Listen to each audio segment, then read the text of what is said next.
On n'est pas souverain parce qu'on le proclame. Comme plusieurs concepts sur la scène internationale, la souveraineté ne se décrète pas. Votre souveraineté dépend de votre capacité à vous faire respecter. Et au fond, aucun État au monde ne jouit d'une souveraineté absolue. Le niveau d'interdépendance est de plus en plus élevé du fait entre autres des phénomènes transnationaux comme le terrorisme et la grande criminalité.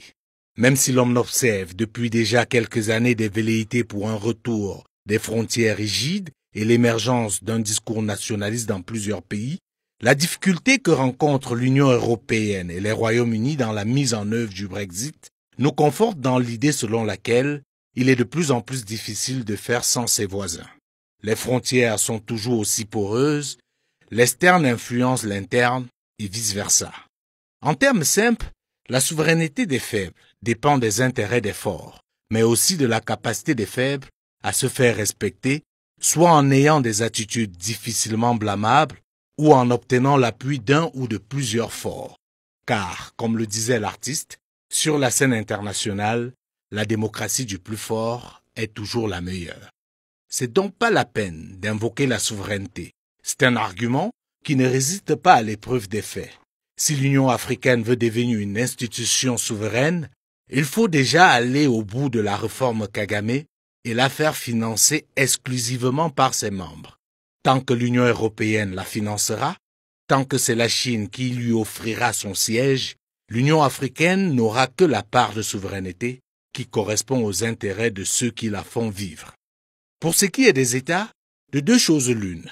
Soit vous avez une légitimité populaire conséquente, soit vous avez des alliés solides, ou encore mieux, les deux. C'est le cas de la Syrie de Bachar el-Assad, ou encore du Venezuela de Nicolás Maduro, qui résistent grâce à leurs partenaires russes, mais aussi du fait d'une certaine assise populaire. Si vous n'avez ni l'un ni l'autre, c'est pas la peine de rêver, votre souveraineté reste imaginaire.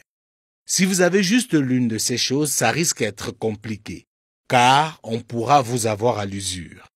En fin de compte, les forts font des transactions entre eux, et votre partenaire fort peut vous lâcher à tout moment pour une proie plus intéressante pour lui.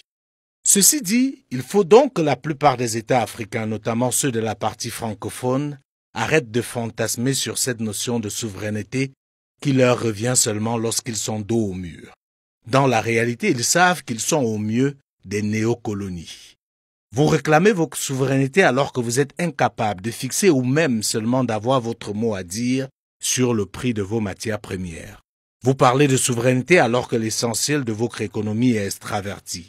Vous importez tout au détriment de l'industrie locale. Vous parlez de souveraineté alors que c'est le FMI qui dicte vos orientations stratégiques et vient corriger vos devoirs. De quelle souveraineté parlons-nous quand certains parmi vous attendent des aides de la soi-disant communauté internationale pour faire le minimum chez eux? Quand il faut s'incliner lors des sommets France-Afrique, Chine-Afrique, États-Unis-Afrique, Turquie-Afrique, etc., on ne parle pas de souveraineté. L'Afrique reste le seul continent qu'un pays comme la France peut décider de convoquer. Un vrai paradoxe. Que ce soit des pays continents comme la Chine ou les États-Unis, ça peut se comprendre, mais pas la France. Et après, on parle de souveraineté. La souveraineté, c'est aussi pouvoir se donner les moyens de ne pas trop dépendre des autres ou au moins réduire cette dépendance. Vous parlez de souveraineté alors que la plupart d'entre vous sont obligés de se soigner à l'étranger. Et au fait, quand on y pense, la souveraineté que vous réclamez, c'est par rapport auquel de vos pays. Parce que la plupart d'entre vous, pour rester prudents, ont une double nationalité. Il serait donc judicieux pour notre gouvernement de dire la souveraineté de quel de vos pays vous réclamez. Quand on veut être souverain, ce qui revient à dire respecter, il faut s'en donner les moyens, en obtenant par exemple une véritable légitimité populaire et surtout en étant réaliste. Disloqués comme nous sommes, aucun de nos micro-États ne peut parler de souveraineté. Les meilleurs peuvent obtenir un peu de respect, mais dans l'ensemble, nous restons une zone de projection pour les autres.